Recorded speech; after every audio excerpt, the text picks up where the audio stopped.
భద్రాచలం పట్టణంలోని జిల్లా పరిషత్ బాలికల ఉన్నత పాఠశాల ఆవరణలోని భవిత కేంద్రంలో దివ్యాంగుల పిల్లలకు ఆటల పోటీలను ప్రారంభించిన మేజర్ గ్రామ సర్పంచ్ పూనెం కృష్ణ, ఎంఆర్ఓ రవికుమార్, ఏమియో బేక్కంటి శ్రీనివాస్ వారి చేతుల మీదుగా రిబ్బన్ కట్ చేసి ప్రారంభించారు. ఈ కార్యక్రమంలో బాలికల ఉన్నత పాఠశాల ప్రధానోపాధ్యాయురాలు తోటమల్ల రామ, ఉపాధ్యాయురాలు, బాలికలు పెద్ద సంఖ్యలో పాల్గొన్నారు. రోజు వెళ్ళకపోతే అమ్మో ఏదో కోల్పోయినట్టు అనిపించే వాతావరణాన్ని కల్పించేటువంటి బాధ్యత ఈ ఉపాధ్యాయులు. ఎందుకనంటే ఇప్పుడు ప్రభుత్వం ఇచ్చేటువంటి మెనూ కానీ ఇదంతా కానీ మేము పిల్లల్ని అప్పుడప్పుడు ఆ స్కూళ్ళలోకి వెళ్ళినప్పుడు మేము కలుస్తూ ఉంటాం. కలిసినప్పుడు ఏంటి ఇంట్లో భోజనం బాగుంటుందా, ఇక్కడ బాగుంటుంది, అమ్మో ఇక్కడ చాలా బాగుంటుంది, అలాంటి వాతావరణం కల్పించేటువంటి వంట వండే వాళ్ళ కాడి నుంచి ఉపాధ్యాయుల వరకు అన్ని విషయాల్లో ఒక ప్రత్యేకమైనటువంటి శ్రద్ధ తీసుకునేటువంటి బాధ్యత ప్రధానంగా ఎంఈఓ గారికి ఉందని తెలియజేస్తా ఉన్నాను. ఎందుకంటే దీని విస్తరణ చాలా ఉంది, ఇప్పుడు కొద్దిగా తక్కువ అవుతూ ఉంది. ఎందుకు అవుతుంది ఏందో ఒకసారి ఖచ్చితంగా పరిశీలన చేస్తే మేము చేసాము. కానీ ఇంకా ఎలాంటిది ఇది కాకుండా మా పంచాయతీ పరిధిలోకి ఏమన్నా తీసుకొచ్చేది ఉంటే మా పరిధిలో ఉన్నటువంటి మేము తప్పకుండా సహాయం చేస్తాం. ఇంకా ఇలాంటి కార్యక్రమాలు ఎనీ టైం ఎప్పుడు ఏ స్కూల్ మన భద్రాచలం పరిధిలో ఏ స్కూలు వాళ్ళైనా సరే మేము పిలిస్తే పలకటానికి సిద్ధంగా ఉన్నాం. ఏ కార్యక్రమానికైనా మండల స్థాయి దివ్యాంగుల ఆటల పోటీలకు ఇచ్చేసినటువంటి ప్రతి ఒక్కరికి నమస్కారం. 15 రోజుల్లోనే మళ్ళీ ఈ పాఠశాలను సందర్శించడం చాలా సంతోషంగా ఉంది. 15 రోజుల క్రితం మనం ఈ పాఠశాలకు చేసిన కార్యక్రమాలన్నీ మీడియా మిత్రులందరికీ, పట్టణ ప్రముఖులందరికీ తెలుసు. అలాగే ఈరోజు దివ్యాంగుల ఆటల పోటీలు చూసినాం.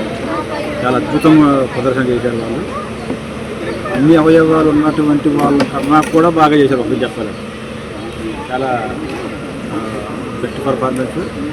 ఆ విధంగా ఆ పిల్లలకి ట్రైనింగ్ ఇచ్చినటువంటి టీచర్స్, పాఠశాల సిబ్బంది, అందరికీ కూడా మరోసారి ధన్యవాదాలు తెలుపుతూ ఈ కార్యక్రమం మండల స్థాయి, జిల్లా స్థాయి, రాష్ట్ర స్థాయిలో అవసరమైతే నేషనల్ లెవెల్లో కూడా ఇలాంటి అద్భుతమైన కార్యక్రమం జరగాలని మనస్ఫూర్తి కోరుకుంటూ జరగటం నా అదృష్టం. నేను కొత్తగా మండల విద్యాశాఖ జాయిన్ కాగానే ఇద్దరు మహిళలు వచ్చేసి, సార్ మనం దివ్యాంగులకి ఒక ఆటల పోటీలు అంటే, నేను దివ్యాంగులకి ఆటల పోటీలు అంటే నేను కొంచెం ఆలోచించాను.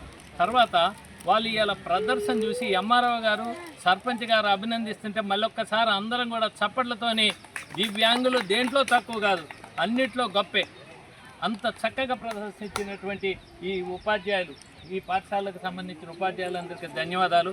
ఇక భవిష్యత్తులో కూడా ఏ కార్యక్రమం ఉన్నా అందరితో పాటు వీళ్ళు కూడా ఆట పోటీలు, అన్ని రకాల ఈవెంట్స్ని కండక్ట్ చేస్తామని, ఇంత మంచి కార్యక్రమం ఈ గర్సె స్కూల్లో జరగటం ఇవాళ మీరు చూసే ఉంటారు. ఈ పాఠశాలలో చూస్తే ఒక పచ్చని వాతావరణం పెట్టించేట ఒక యూనివర్సిటీకి వెళ్ళాము, ఉస్మానియా యూనివర్సిటీకి. అక్కడికి వెళ్ళేటప్పుడు ఏ అనుభూతి కలిగిందో నిన్న ఈ పాఠశాల సందర్శిస్తుంటే అంత అనుభూతి కలిగింది. ఈ పాఠశాల ప్రధాన ఉపాధ్యాయులు గౌరవనీయులు పెద్దలు శ్రీమతి రమా గారికి, పిల్లలందరికీ ఆశీస్సులు. ఈరోజు ఇక్కడ మండల లెవెల్లో ప్రతి మండలంలో జరుగుతున్నాయి గేమ్స్. మా భద్రాచలంలో కూడా ఇక్కడ మా భవిత స్కూల్లో మేము చేయడం చాలా గర్వంగా అనుకుంటున్నాము.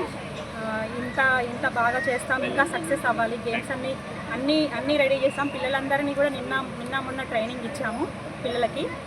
గేమ్స్ పిల్లలకి ఇప్పుడు పెడతాము. అన్ని గేమ్స్ 14 గేమ్స్ వరకు అరేంజ్ చేశాము. పిల్లలందరూ ఆడతారు, మా పిల్లలు కూడా ఆడతారు. అలాగే వికాస స్కూల్ నుంచి పిల్లల్ని కూడా రప్పించాము.